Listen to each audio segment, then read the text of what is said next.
Welcome back to another episode of the Outsider Sports Baseball Podcast. Corey Jason, Ben Mandel, John Pauline, kind of putting a bow on this regular season. It's all finished up.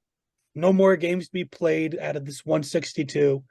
The league told the Marlins, you don't got to finish that game that got called. We kind of know how it's all going to play out. It's not necessary.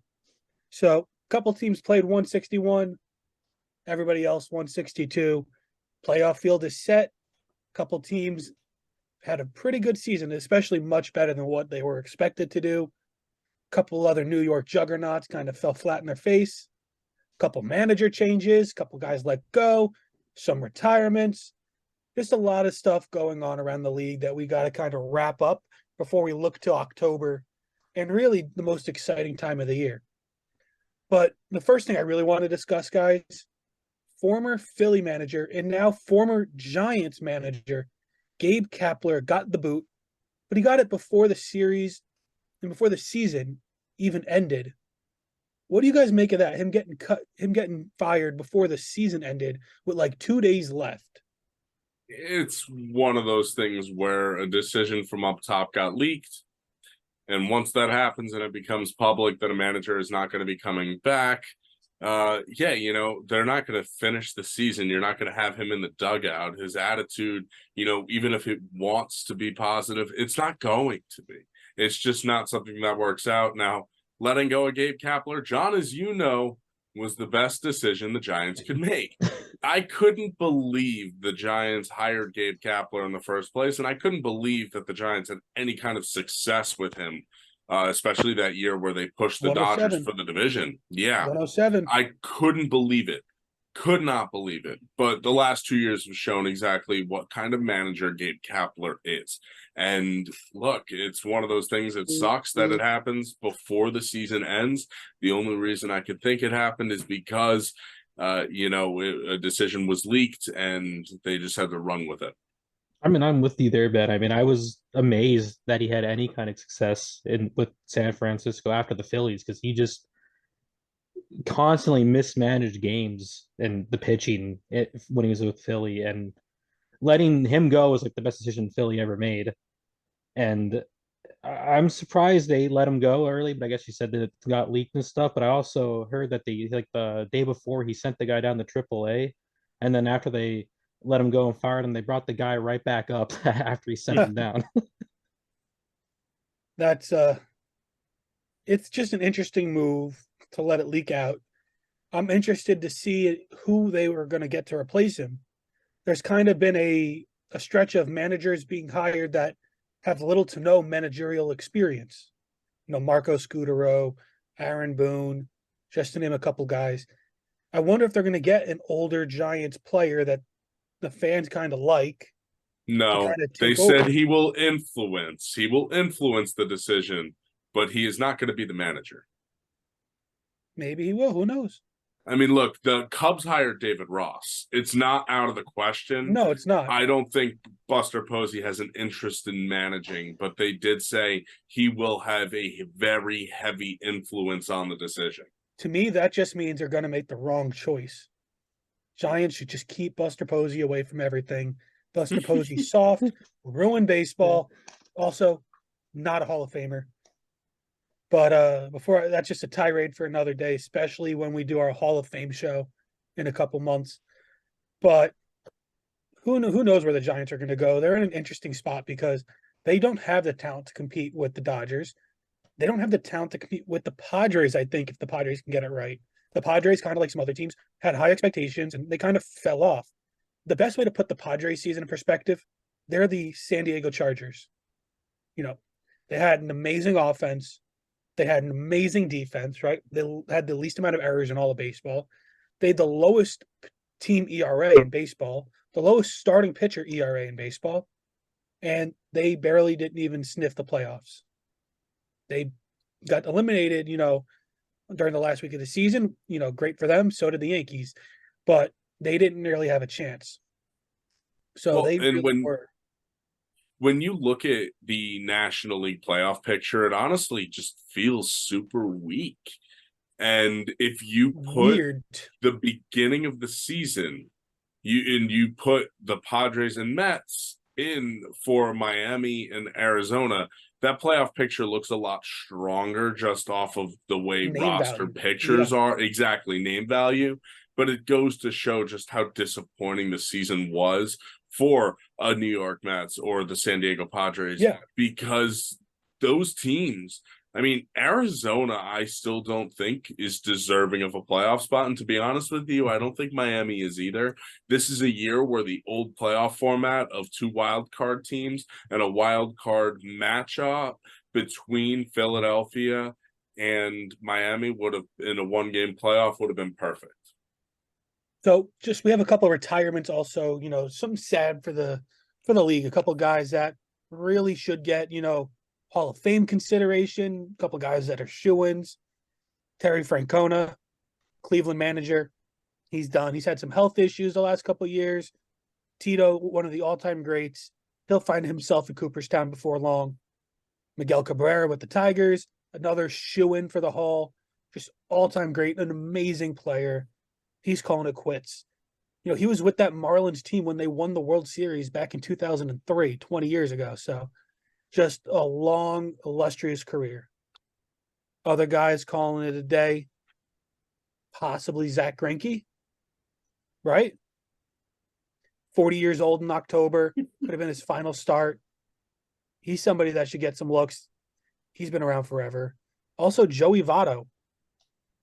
He's another guy that may or may not come back to play. Just a couple of guys, it sucks, to see guys that you grew up with and watched play kind of retire. Adam Wainwright is another name.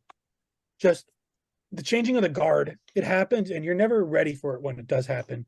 Because these are all big names that, again, I know we all grew up watching, prime Miggy when he won the Triple Crown. Joey Votto, Wainwright was an ace. Just you see the fall off in their careers, and then they either do or possibly in the future will announce it sooner than later that, it's over. But with each generation, it happens, and you kind of move on, and the game kind of leaves them in the past, their history. Another firing, though, that I want to talk about, and this is going to kind of lead me into having you, Ben, kind of wrap up the Mets season. The Mets and Buck decided to part ways. Stearns wants his own guy to helm the team. Not sure it's the best move for them. Not sure it's the smartest move. But how do you feel about Buck being fired and, about the Mets season in a whole, as a whole? Well, first things first, when you have a season like this after what Buck did in his first year, it's really hard to let go of him after just one bad season. But when you have this dramatic of a turnaround, you're not getting rid of that clubhouse. Those players are there. The guys who are under contract, they are there. Clearly, it didn't work for Buck this year, and something wasn't right. Things were not right. And it wasn't like Buck was spotless in year one. The Mets completely collapsed in September and lost the division, a division that they pretty much had locked up after a big series against Atlanta, where I believe they took like 4 out of 5 games or something weird like that. So it's, again, one of those situations where Buck Showalter, yeah, while I think they may not be bringing in a better manager than Buck Showalter, it was more important to get a new face in the clubhouse. And I think, if you're bringing in a guy like Stearns to run the organization now and try to point the Mets in a better direction, you're going to let him pick his guy. You didn't hire him and bring him in here to say Buck Showalter has to be the manager going into 2024. So look, it's one of those things that, yeah, it had to happen. Am I happy about it? I wouldn't say I'm happy or sad. I think it's one of those things where a change just needed to happen.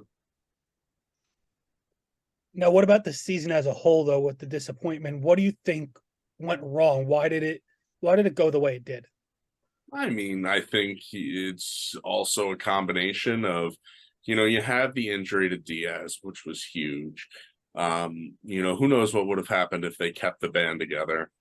The way the schedule broke, they had a chance to make up a lot of games against these teams.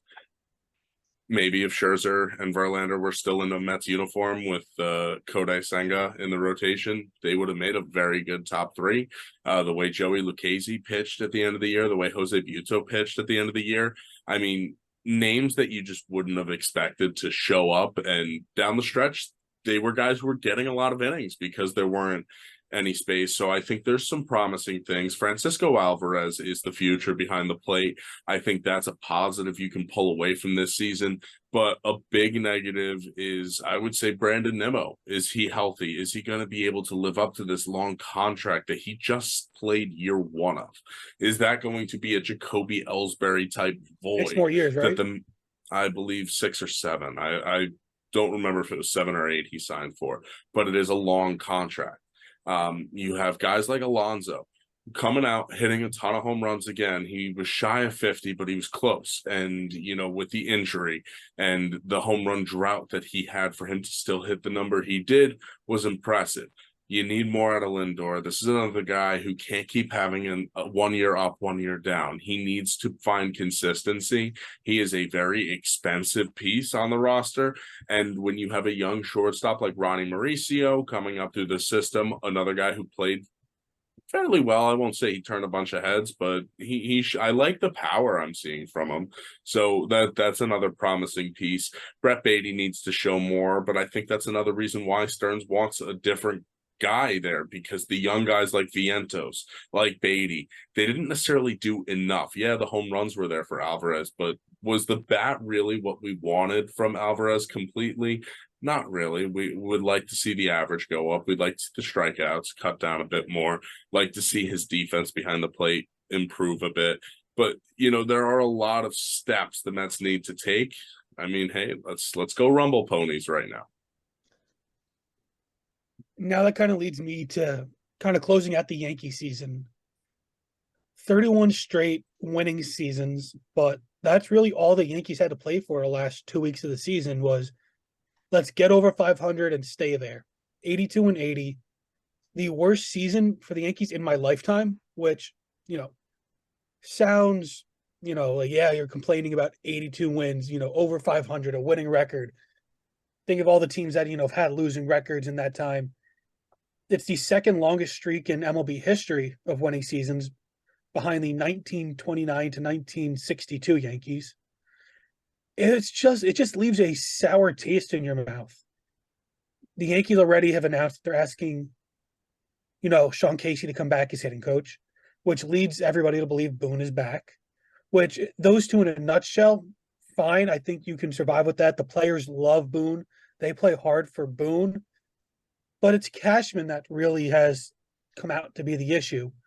Now, a new GM would want his own manager, but I think that you can kind of get away with that, especially when Aaron Judge, the guy you paid a lot of money to, the captain, the face of the franchise, says that he wants Boone to be the manager. Of course, he's not going to come out and say that he wants Boone gone, but he also doesn't have to come out in full support unprompted about wanting Boone to come back and stay the manager.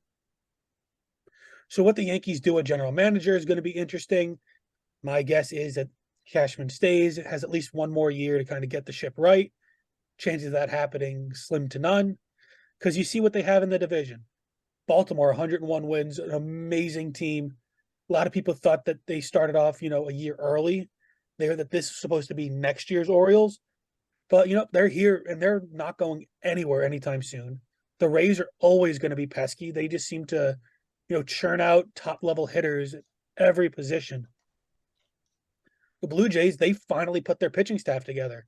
I know in the beginning of the year when we were talking about the divisions, I said that the Blue Jays could be dangerous if they ever figured out their pitching.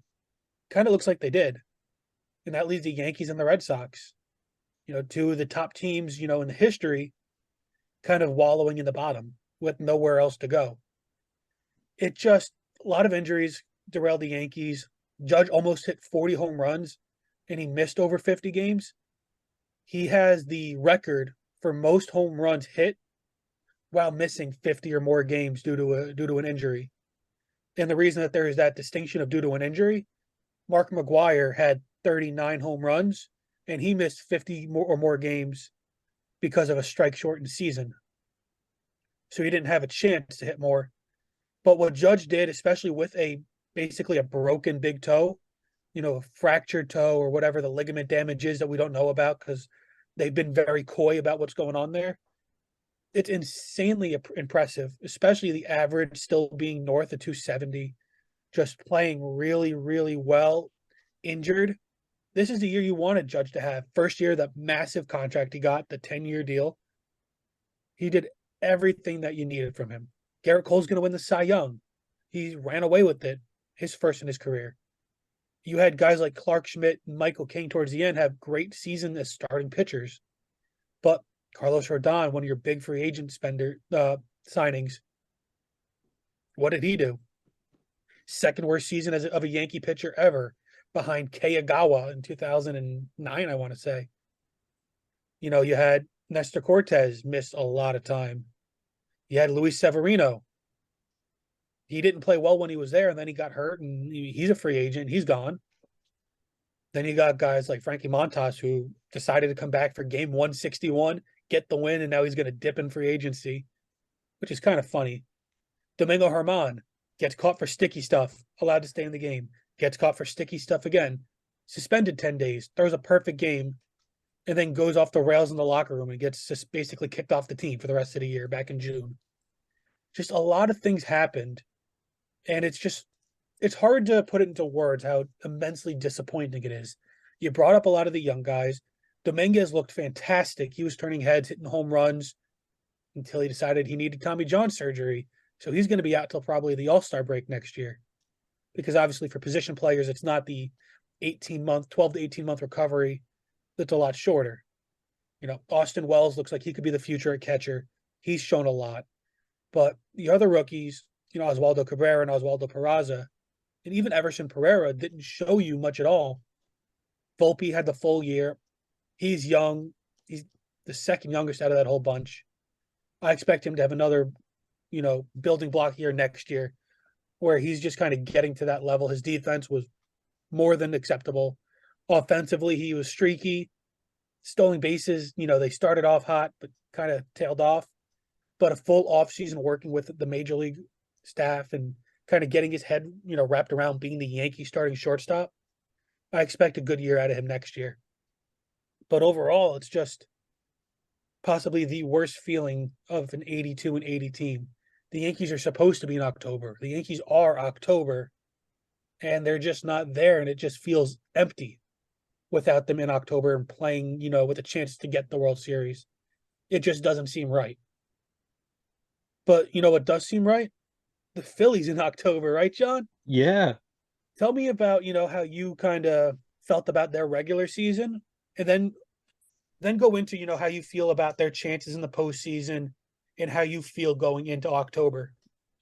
Well, obviously, I thought the Phillies were going to have a better start to their regular season. They were coming off, just being in the World Series, tough loss to the Astros. But you looked like they had a good spring. You had Trey Turner and Schwarber coming off fantastic performances in the World Baseball Classic and stuff. And you thought they were going to run the tables, and you were hoping for, them to finish top of the East. But they just a rough start, and the Braves were just, just really, really good. The rough start, it almost looked really, I was getting worried for a little bit there because it looked like they might just end up being, the Phillies of old, prior to last year and just start doing bad again. But they were missing Harper and their pitching didn't look good. No one was hitting, but people were calling for firing Rob Thompson already.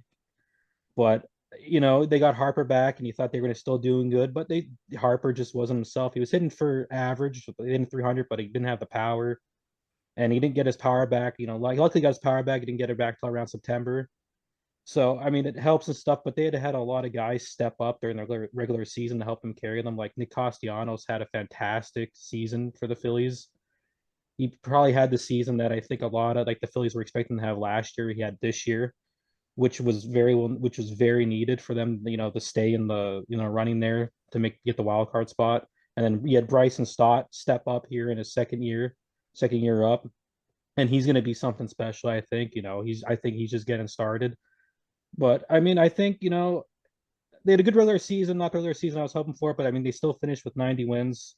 They got the top wild card spot, but but I would like them to win the East, because I think last year what did them in the playoffs was that extra series they had to play. Because I think by the time they got to the World Series, I think their pitchers were kind of gassed. I think Nola was kind of gassed at the end. I think Wheeler was kind of gassed at the end, and it's just I think everyone was just tired towards the end there. And this year, I mean, it's not looking. I'm not too confident going in the playoffs here, because I mean, even though they have the home field advantage for the wild card series, they're playing the Marlins, and I don't know what it is with the Marlins, but it always seems the Marlins always have the Phillies number, and they just can't seem to win against them. I mean, more so, especially when they're playing at in Miami. But I mean, it's at home field advantage, so hopefully they can get it through and get the win there and move on. But I'm worried about that extra series, if it's gonna tire them out, if they're gonna be too tired if they get deep in the playoffs again, get deep into World Series again. Because I mean, pitching looks a little different now, but I mean, I don't know. I mean, I think they can hit, but I'm worried about their pitching, How do because you think the I'm season would have been different if Reese Hoskins didn't get hurt? looking into it. I'm not sure, because like I mean, I was had him having a rebound year, having doing really good, but I think that hurt. I think that put a wrench in their plans to start off with, because it's like, because you were hoping that, because I guess like, because you were missing Harper for about like 3 months until he came back, and then he didn't start playing first base right away. He was DH and stuff, and they didn't really have a first baseman and stuff, and they were trying Derek Hall up to come up, and then he got hurt. So eventually you made the move with Boehm the first, and then put Sosa at third. But I think that hurt. I think they might have been a better. I think they might have had a better start to the season with Hoskins in. I'm not sure if that would have been the push they needed to win the East, because the Braves were just like that good. And frankly, the Phillies pitching was just very atrocious at the start of the season. Like, because Wheeler and Nola were just not pitching good. I'm assuming it had to do something with the pitch clock until they got used to it, and with their pace of pitching and stuff, because I think that threw the rhythm off a little bit. And I think, as the season got on, I think they got more comfortable with it, and they started to go. But but Wheeler and Nola, I think they haven't been what I expected them to be this season. So I'm not sure if having Hoskins would have made that much of a difference. I mean, maybe they would have locked up the wild card spot a little earlier, but I don't know if it would have won them the East. So let's go into our studs and duds before we kind of preview the playoff matchups. Our studs and duds for the final week of the season.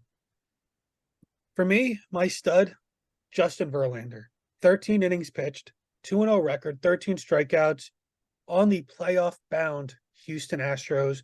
A big week where they needed him to step up. Playing Seattle, they could have been easily just out of the playoffs, but they did it. They won, and Verlander was a big part of that. But my dud, Red Sox starting pitcher, and I believe future Red Sox ace, because I love the talent of this guy, Brian Bayo, 6 innings pitched, 9 hits, went 0 for 1, only 3 strikeouts. Just a really rough time for this guy. His last 2 weeks have been pretty horrendous, but I expect to bounce back. This was, again, his rookie year. He's somebody that I would look at in the future and really kind of keep tabs on. What about you guys? Who's your stud and who's your dud? My stud as well as an Atlanta Brave, but my stud is Marcell Ozuna. Really has picked it up as the season has gone on. This week he went 8 for 24, including 6 extra base hits and 2 walks, 2 home runs, 6 RBIs. Ozuna's been strong for a Braves team, and he's hitting comfortably in a lineup that is loaded around him. So, hey, hats off to Marcell Ozuna this week. Now, my dud is Bryce Elder, one of the pitchers for Atlanta, one of the guys that everyone thought was a shoo-in for Rookie of the Year. And hey, who knows? He might still get it. Last 2 starts have been brutal, basically identical. He only went 3 2/3 innings in both of them. The one this week against the Cubs, he allowed 7 hits, 5 earned runs, 4 walks, just 2 strikeouts. A tough outing for him after going just 3 2/3 the last time out against the Phillies. 5 walks, 4 earned runs, 3 hits. Couple of tough outings for Bryce Elder. We'll see if he could bounce back come playoff time, because the Braves are going to need him, especially in that first round series, and if they make it to the LCS when it's a 7 game. My stud this week is Freddie Freeman. He was doing really, really good really early in the year, and then he kind of cooled off a little bit, but he's back to being hot again. He has 8 hits, 3 home runs, 6 RBIs, 1 stolen base, 2 walks this past week. So he's getting hot again, right when the Dodgers need him to. So hopefully he can carry that into the playoffs and, you know, get the Dodgers some more wins. And then my dud this week is someone who was my stud last week, Hunter Green. He had 2 starts this week. He only went 8 innings through 2 starts, 17 hits, gave up 11 earned runs, 2 walks, 9 strikeouts, and a loss. He seems to be up and down. It's either hit or it's like all or nothing with him. It's either he's really, really, really good or he's really, really, really bad. Now let's kind of go through, we're going to combine our weekly series highlight that we do every week because there's no more regular season games. They're all playoff games. So we're going to combine that with kind of looking at the playoff format, who's playing who do they have next, the winners of each wild card series, and maybe make a couple predictions. But, Ben, we're going to start with you. What's that one matchup you want to look out for? So the one matchup I want to look out for here in this first round, the wild card round, it's Tampa Bay and Texas. And it's mostly because Texas is a team that I wrote off and basically pronounced dead heading into September. They were able to turn it around, and thank God you run this show and I don't, Corey, because it would have been multiple weeks of bashing Texas only for them to make it into the playoffs over the Seattle Mariners. So hey, hats off to Texas for getting in. They have a 1-2 punch up top, hopefully, that can give them a little bit of a push over Tampa Bay, especially with Glasnow's recent struggles for the Rays. The Rays are a team that, while they have still been able to win games, have not felt as dangerous since the whole Wander Franco thing came out and he hasn't been playing. We'll see if that's something that can derail Tampa Bay's season. I very well can see them having a first round wild card exit for the second year in a row, despite this matchup being at home. Now, let's get a couple predictions going for this matchup. This is a 4-5 matchup, Rays being 4, Rangers being 5. Winner of that will play the 1 seed Orioles. Ben, who do you have winning this one? I think it's going to be Texas. I think Texas is going to surprise people. They're going to go on the road. I think Max Scherzer is going to bounce back after his atrocious start in the postseason last year against the Padres. I think that Tampa Bay, their bats are going to go cold. I think that Texas's offense, their bats can't go cold. They have too many of them. And I think Texas is going to be the team that pulls this one out. And it will be the Rangers heading to Baltimore for that LDS series in the American League. I think it's going to be the Rays. I just think that the Rays have been there. Ben, you've told me time and time again, this is more related to hockey, but in order to win in the postseason, you kind of need to go through losing and experience it first, right? You've told me that a bunch when it comes to hockey, and it does kind of apply to baseball. The Rays, they're seasoned veterans of the postseason. These guys have been there. They've done that. It was only a couple years ago that the Rays were in the World Series against the Dodgers. So I think the Rangers, big surprising year. I think this is going to be a humbling experience for them. They haven't been world beaters. They've really struggled, and I do feel that they've lucked their way into the playoffs with how they've played. I think they're just going to hit a bigger and better team in the Rays, a team that knows how to play in October. Now, I want to say, Corey, because I feel like experience for players is much more important in hockey, but experience is much more important for managers in baseball. Yes, because they're and the ones pulling the Rangers do strings. have an insanely Exactly. experienced Kevin manager. Cash is a good manager. Kevin Cash is a good manager. He does not have a good postseason track record. No, he doesn't. But this is also Bochy's first year with the team, and he wasn't able to have them to keep it together down the stretch. They've struggled. No, but he was able to pull them back in because this is the He team that dropped out, and he brought them back in. I would put my money over on Bochy. Exactly. I put my money on Bochy, though, over Kevin Cash. I'm just going to go with my money on the younger, more recently experienced manager because Bochy hasn't done it in a few years. His final tenure with the Giants was a little iffy. But John, what do you make of this matchup, and what series do you want to highlight? Well, I'm gonna go with the Rays like you are. I mean, I think the Rangers are good, but I think the Rays have a better team. I think, I think they ultimately gonna win it. I think the Rangers are maybe a year left. I don't think they weren't necessarily ready for the playoffs this year. I think, like you said, they kind of lucked their way into this playoff thing here, and I just think Rays have better players. I mean, you think come back to this matchup next year, I think maybe the Rangers can beat the Rays next year, but this year I'm going to have to go with the Rays. And a matchup I'm looking forward to should be no surprise is the Phillies versus the Marlins. So that's what I'm really looking forward to. I kind of talked about it a little earlier, and I'm hoping it seems like the Marlins always beat the Phillies, but I mean, you got the home field advantage, and it's a different place in Philly in the playoffs. So hopefully that can carry them to the win there. Winner of this series will play the 1 seed Atlanta, Philly the 4 seed, the Marlins the 5 seed. What are some predictions for this one? I'm going Miami. I do think that they've been the better team going into the playoffs. I think they would be the most fun team to go on, because I think that they really could give the Braves, a run, because what are the Marlins? Nobody knows what they are. And I think that storyline, especially with Kim Ng, being a free agent as the general manager, I think it's a really fun thing to look at.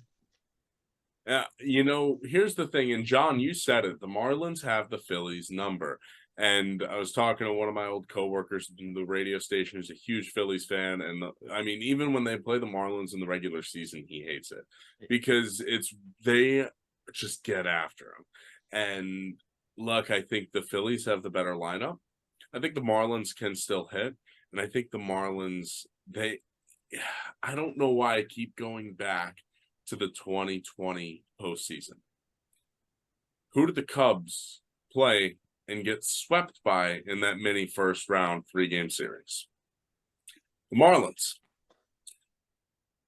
I can see the Marlins coming out here and taking this from the Phillies before getting swept by the Braves in the LDS. I think the Marlins are going to be the one to pull this out. Although I think Philly is the better team, I think the Marlins, I don't know what it is. Something in my gut is telling me that they're going to pull this out. Now, the series I want to highlight, Arizona, Milwaukee. That's a 3-6 series. Arizona being the 6, Milwaukee being the 3. They won their division. Winner of that series will play the 2 seed Dodgers. I think Arizona is going to win that one. Arizona is so much fun to watch. Playoff Corbin Carroll. The Brewers haven't been able to really ever get it done in October. The Brewers' rotation is great. The Diamondbacks started off hot and kind of fallen off. But October breeds different monsters. I think the Diamondbacks winning would be amazing. I think they could also give the Dodgers a run. I think they stack up well. Their offense, their speed, their defense. It's just so much fun. They're a different team compared to every other team in the postseason because they play so different. They play young, fast, and loose. And I really think that's going to be something fun to watch. I'm picking Arizona. Who are you guys picking in that matchup? It's not like the Brewers don't have young guys. And I'm going to say right now in a 3-game series, I am taking the pitching. I'm taking the pitching. And yeah, Zach Gallen's great. Who do the Diamondbacks have behind him that can line up with who the Brewers have? The Brewers have a great rotation. The Brewers have been the much better team in the second half of the season. Really, since the All-Star break, the Brewers have kicked it into gear and pushed the Cubs and the Reds into the rearview mirror. Look, the Brewers, I think, have been the better team as of late. While you said the Diamondbacks started out hot, well, the Brewers had to get hot to put themselves in this position and make it into the playoffs. So good for them to get in and get there. I'm not exactly sure how far the Brewers can go, but I definitely don't think the Diamondbacks are a team deserving of a playoff spot. So that right off the bat, I think the Brewers are a team that's going to win. John?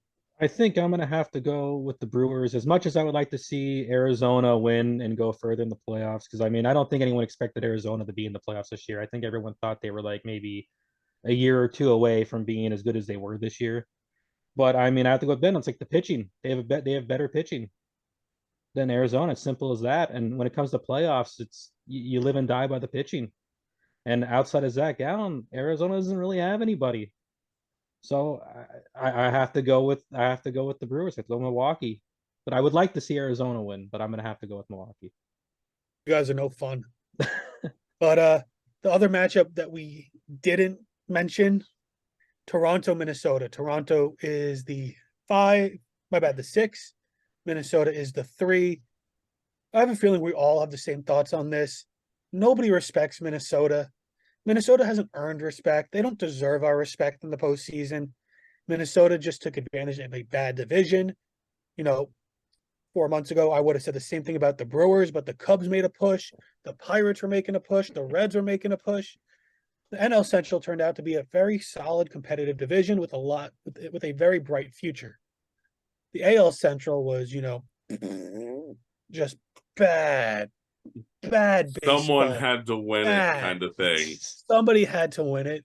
For most of the season, the Twins would have been last place in the AL East. Just bad baseball. The Twins,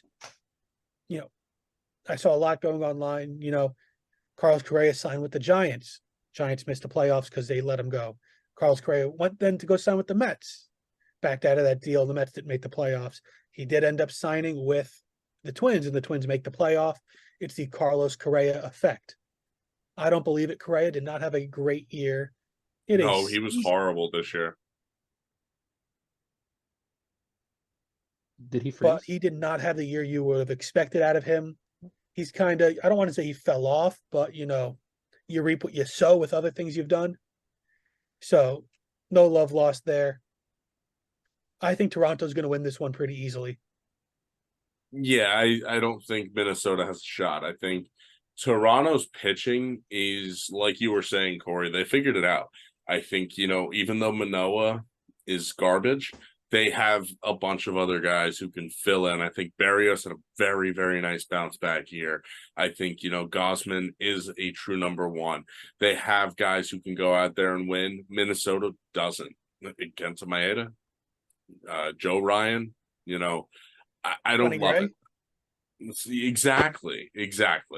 The guy, Sonny Gray, who as soon as there's the slightest bit of pressure, folds. Rumbles. So look, there's not much to fear with Minnesota. Toronto, on the other hand, they're a dangerous team, and I think they're a team that could potentially go all the way. Do I think they will? No, but they definitely have a shot in the talent and the roster to do it. Now, no explanation. Say the two teams, the favorite you think has the best chance to win, and the wild card. Now, not wild card isn't there a wild card team, but just a team most people don't expect to play well in the postseason. Somebody you can really think could take down one of these juggernauts. Not one from each division, just one total. A favorite you think could win it all, and a team that's kind of underrated that could win it all. Ben, you go. My favorite's Houston. I think Houston bringing back Verlander was big. I know you don't want to hear it. Houston's my favorite. My wild card, my underdog, I'm going Milwaukee. I think that they're a team, if they can hit, they'll get it going. John, go quick. Well, I'm going Phillies. I have to stick with the Phillies. I think they're. Now, are they your favorite or are they your underdog? They're my favorite. Phillies are my favorite. My underdog, I'm going with the Marlins. Honestly, that's the underdog. So the winner of that series goes, huh? Yeah, that's it. Winner of that series goes. My favorite, Houston. I think they're Houston. They have more experience than anybody. My underdog is Miami. I think Miami they're so much fun. I think nobody knows what they are. I said it before. I'll say it again. Okay, they could very easily lose to the Phillies, but nobody knows what they are, what they bring to the table. I think the Marlins could be a team that could shock the world. But that'll do it here for the Outsider Sports Baseball Podcast. We'll talk some more playoffs next week, start looking at the offseason and what else is going on. Check out our Twitter, Outsidersports3, outsidersports.net, the online. And check us out for our rankings, hockey, football, everything going on. Signing off here for the Outsider Sports Baseball Podcast.